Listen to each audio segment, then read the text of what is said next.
l'histoire d'amour entre Century et Mansa Group est terminée. Ah bon?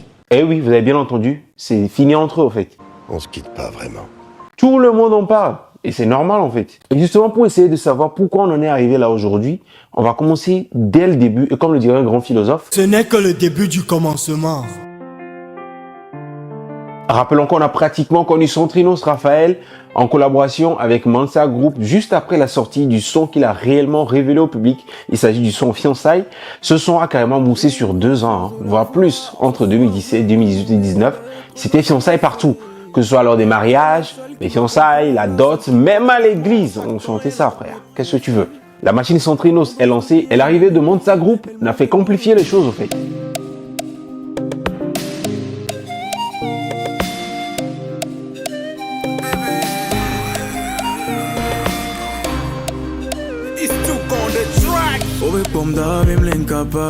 Après la sortie de cette mélodie, croyez-moi, toutes les chansons du nouveau prince du R&B qui sont sorties, en fait, le roi du R&B demeure Omar B, tu vois, c'est même pas un débat. Alors comme je le disais, le nouveau prince du R&B, juste après la sortie de cette mélodie, toutes les chansons qui sortaient avaient toujours au commencement le logo de Mansa Group bien en grand comme ça. Ouais, partout. Ah ouais, c'est partout. Là, on sentait réellement la collaboration entre les deux. Hein. Tu pouvais pas parler de Centrinos sans mentionner Mansa et parler de Mansa sans mentionner Centrinos. C'était impossible. Bon, après tout, c'est normal. Hein. C'est la maison de production qui s'occupe du nerf de la guerre. Si tu vois un peu ce que je veux dire. Ouais. Alors, après un premier bébé en 2018 qui est un succès fulgurant avec des chansons comme Crois en moi justement, sans oublier Maïmouna qui n'a jamais été clippée. Oh Maïmouna, ouais, franchement. On n'oublie pas les dizaines et des dizaines de scènes de Centrinos qui ont été faites, des apparitions, sans oublier les collaborations internationales, à l'instar de la chanson avec Zainab.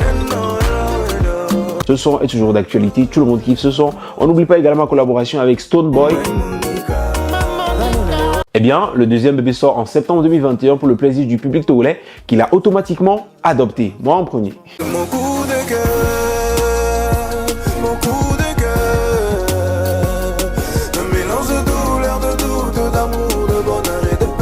Et avant que les gens ne commencent à kiffer le son Drill Love, moi j'avais écouté ça depuis, ouais. Laisse-moi me la péter, mon frère. Et pour ceux qui veulent revoir un peu ma réaction sur l'album, vous pouvez aller dans mes autres vidéos, mes anciennes vidéos. Vous allez voir la vidéo réaction de l'album Coup de cœur de Centrinos. D'ailleurs, les collaborations qui figuraient sur cet album amenaient en fait la maison de production à écouter un peu le public parce que le public voulait beaucoup de clips venant de ces collaborations-là, notamment la collaboration avec Baby Philippe qui a véritablement vu le jour. Et là, on peut voir à quel point la maison de production écoute très bien le public de son produit. Parce que là, dans le cas de Centrinos et de la plupart des artistes, actuellement, c'est l'artiste le produit. C'est pas ce qu'il chante qui est le produit. Je sais pas si on se comprend. C'est l'artiste le produit. Allez demander un peu à ceux qui font appel à Centrinos Raphaël pour leurs événements ou bien leurs fêtes, leurs réjouissances et tout ça à la maison. La vision peut être salée, mon frère. En tout cas, une chose est sûre, Centrinos marche. Entre-temps, une polémique est sortie sur le fait que Mansa Group ne permettait pas à d'autres talents de voir le jour dans sa production et aux côtés de Centrinos Raphaël, bien évidemment. Voilà, Mansa Group était accusé de n'être capable que de produire un seul artiste, chose à laquelle ils ont tout simplement et clairement répondu que Centrinos coûte déjà lui seul assez cher pour avoir de telles performances, donc utiliser de l'argent pour en produire plusieurs, ne pas avoir la même performance, c'était pas dans leur délire, voilà, tout simplement. Ils sont dans leur droit de dire ça, c'est eux qui sortent l'argent, c'est eux qui produisent leurs artistes. Ah voilà, faut avouer que c'est pas con hein, comme argument. Bref, la maison de production, Mansa Group était dépendant de Centrinos, ou Centrinos de la maison. Et c'est justement ce qui nous emmène à ce qui nous intéresse réellement dans cette vidéo. Pourquoi une si belle histoire d'amour se termine aussi brutalement, brusquement, et très discrètement aussi, hein, parce que c'est pas tout le monde qui était au courant de cette conférence de presse, on va pas se mentir. C'est assez chelou quand même. Avant de continuer cette vidéo, n'oubliez pas de vous abonner à la chaîne et d'activer la cloche de notification pour ne pas rater les prochaines vidéos qui vont venir. Ouais, c'est important de le dire. Allez, abonne-toi, ça fait plaisir. Mardi 3 janvier, un communiqué circule un peu partout sur la toile faisant état de cette rupture entre Centrinos Raphaël et la maison de production Mansa Group. Voilà, ce document fait état de la fin, la cessation de la collaboration entre les deux parties, à l'instar de Centrinos et de Mansa Group, parce que c'en était une, hein, c'était une collaboration en fait. Parce que la production, l'édition et tout ça, en réalité, c'est un contrat de collaboration. C'est pas cette manière péjorative qu'on a de qualifier la chose comme quoi, comme si c'était une aide qu'on apportait à l'artiste. Non, non, non, non. Toi, en tant qu'artiste, tu as du talent. Bon, faudrait déjà avoir du talent. Car si tu fais n'importe quoi, ça marche pas. Tu as une potentialité. Peut-être tu manques de moyens. Donc, le producteur, lui, t'accompagne avec ses moyens. Vous collaborez pour pouvoir sortir de belles productions au public. C'est une collaboration, les gars. Ouais. Vous collaborez ensemble pour nous sortir à nous de grosses productions. Voilà. Moi, personnellement, ça m'a choqué la nouvelle. Je m'y attendais pas, franchement. Mais après réflexion, pas tant que ça. Je m'explique. En réalité, je pense que Centrinos n'a plus rien à prouver sur le plan national. Il a fait à soi sa notoriété. On sait qu'il est très bien. Il chante très bien. Lui et son staff, composé essentiellement de Prosper Togozik, qui s'occupe du côté management, et de Hervé Nomignon, qui s'occupe de la communication, l'attaché de presse et tout ça. Eh bien, ils ont quand même eu 5 ans, 5 ans pour se former dans l'écurie de Mansa Group pour pouvoir assurer la viabilité de l'artiste. Et on va pas se mentir, ils ont cassé tout.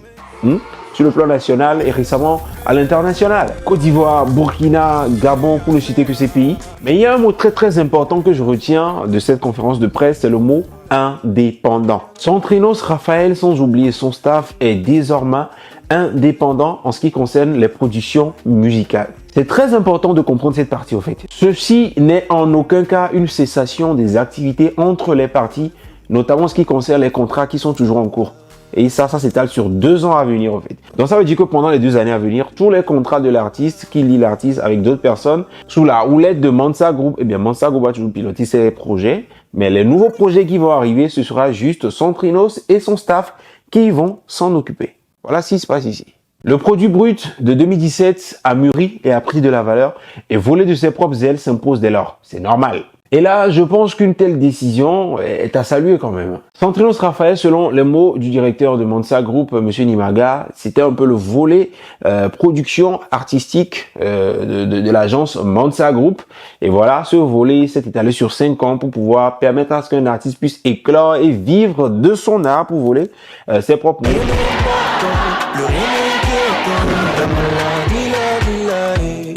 On a la joie de vivre, on a la... Eh ben, je pense que la mission a été atteinte, donc voilà quoi, on va passer à autre chose. Donc aujourd'hui, Centrinos franchit une nouvelle étape, Mansa aussi franchit aussi une nouvelle étape. Comme je l'ai dit, elle s'est donnée une réponse plus large. Et bientôt on va faire des castings parce que beaucoup de personnes se sont aussi pour d'autres artistes. Je pense qu'on va essayer de faire le maximum. Comme je l'ai dit, même si c'est prendre aussi des sportifs. Donc en 2023, c'est un petit défi. Mais ce n'est pas une cessation d'activité totale avec Centrinos. En tout cas, bravo DG. Ouais, bravo. On s'y attendait pas. Même si on sait qu'avec Mansa Group, on a toujours des surprises. On va voir ce que ça va donner du côté musique. Mais visiblement, Mansa Group n'est pas que dans la production musicale. Ils ont quand même évoqué le sport, je sais pas c'est quoi le délire, mais bon, on verra bien. L'avenir nous le dira. Centrinos Raphaël et son staff sont désormais indépendants de Mansa Group. Ils sont prêts et avec les outils nécessaires pour pouvoir défendre l'artiste dans sa carrière très très florissante actuellement, on va pas se mentir. Et les possibilités que d'autres grandes maisons de production fassent des yeux jouent à Centrinos Raphaël actuellement, ou bien dans l'avenir, ne sont pas du tout négligeables. Ah ouais, ça il faut se le dire. C'est même ce à quoi nous tous nous pensons ici. Ouais. S'ils organisent bien, qu'ils pensent Dieu, ils peuvent l'écouter en fait. Il faut savoir aussi que les opportunités aussi viennent qu'on soit sous production ou qu'on soit en indépendant. Donc, en fonction des opportunités qui viendront, ils feront le bon choix sûrement. Ou soit ils se rabattront pour qu'on puisse les aider à faire le bon choix pour aller de l'avant. En tout cas, on fera une autre vidéo. J'espère que vous allez nous accompagner dans ce nouveau challenge et dans cette nouvelle aventure aussi. Pour que ça soit un échec. Parce qu'en cas d'échec, c'est comme si c'est nous qui avons failli aussi. En tout cas, dites-moi dans les commentaires ce que vous pensez de cette nouvelle à l'allure d'affaires d'État. Ouais, ça a carrément figé la toile comme ça. Hein. Est-ce la meilleure décision, tant pour l'artiste que la maison de production? Cela va-t-il affecter négativement ou positivement la carrière du Dagwe national? Dites-moi tout et moi je vous retrouve la prochaine fois pour une nouvelle vidéo. Ciao, ciao.